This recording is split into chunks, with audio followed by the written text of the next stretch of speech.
Hi, I'm Rich Torrey. Welcome to another Level Up Cartooning. All you need to follow along with me is a pencil and paper. It doesn't get any easier than that, right? Now, before we get started, make sure you hit the thumbs up and the subscribe button as it helps this channel to grow, and hit the bell so you never miss a lesson. So if you've been with me for the past few weeks, then you know we've been drawing some of the early superheroes from the golden era of comic books. We've drawn the Phantom, Wonder Woman, Captain Marvel, and the original Man of Steel, Superman. Today we're going to draw Bob Kane's original version of the Caped Crusader, a character he called the Batman. This version of Batman lacked any of his signature looks, including the black cape, the cowl, the gray suit, and the gloves. No, in Kane's original version, the Batman, which sounds strange, wore a bright red suit with large, stiff, bat-like wings attached to his arms with ropes, no gloves, and a skinny, strange-looking domino mask instead of the now famous cowl. The version of Batman that you know and love really was a result of suggestions by the man who wrote most of the Batman comics throughout the Golden Era, Bill Finger, who recommended a costume emphasizing a more gothic aesthetic, giving the character a sinister and shadowy edge. Finger was also responsible for crafting Batman's tragic backstory, his dual identity as Bruce Wayne, a wealthy playboy who adopts the persona to avenge his parents' murder. Not only that, but he also developed the iconic characters like Robin, the Joker, and Commissioner Gordon. Despite these contributions, Finger's name was absent from the credits for decades, as Kane refused to give Finger any credit. The whole story does not cast a very nice light on Bob Kane, but it's a fascinating story, and I recommend looking into it. In the meantime, what do you say we draw that original version of the Batman, spelled with a hyphen?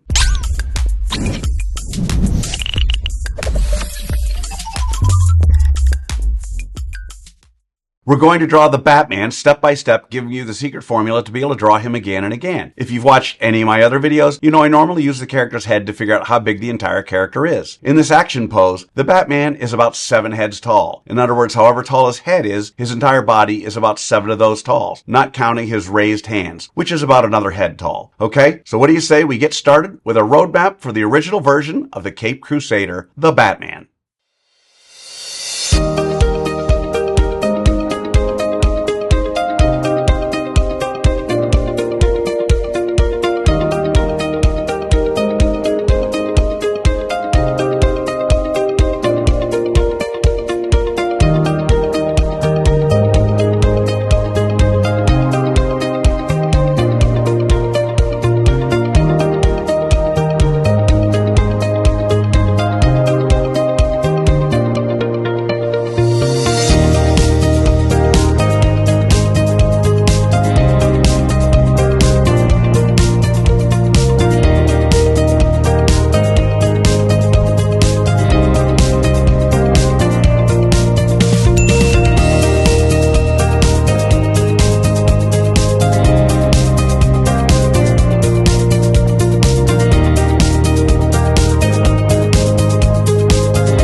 So there's our roadmap for the Batman. Now before we go on to step 2, I want to give you the layout of the Batman's action pose using simple shapes for those of you who want a screen grab. Something to help you when you lay out your drawing. Okay, so now we're on to step 2. In this step, we do what I call roughing out the features. I want to remind you that until the third and final step, you want to draw as light as possible. You'll see that I use guidelines to help you to know where to put Batman's eyes and mask, ears, nose, mouth, and hair. We don't want those guidelines in the final drawing, so you want to draw them light enough to be able to erase them easily. Okay, so let's rough out the features for the Batman.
Okay, so there are the roughed out features of the Batman. So now with the roadmap done and the features roughed out, it's time for the final step. In step 3, we get to have fun. We get to draw in the final details of the Batman. We don't have to guess where to put things because we've already done all the hard work figuring that out. Now would be the time to take a moment to look at your Batman drawing while it's still lightly sketched out and fix or change things before you commit the drawing with those final lines. But even as you begin those final lines, you should still be thinking about how you might improve your drawing all the way until the very end. Okay, so let's draw in the details for the Batman.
And that's how you do it.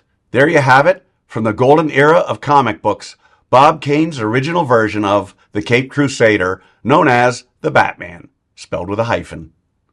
So how do you think you did? Understand, especially if you've never drawn the Batman before, you cannot expect to have drawn him perfectly. You notice I don't spend time coloring Batman during this video because I want my lesson to focus solely on the drawing process. Now you have the secret formula, the process for drawing the original version of the Caped Crusader, the Batman. And with that, you can draw him again and again. And by all means, color him when you're done. I promise each time you draw him, it'll be a little better and a little easier. I also promise the more you work with me, the better you're going to get at all of your cartoon characters. So I'd love to see your drawing of the Batman. If you can, take a picture and post it on either Facebook or Instagram. And don't forget to include the hashtag #LevelUpCartooning. I hope you've been enjoying drawing these golden era of comic book superheroes. Remember to subscribe and thanks for joining me. Until next time, keep drawing, my friends.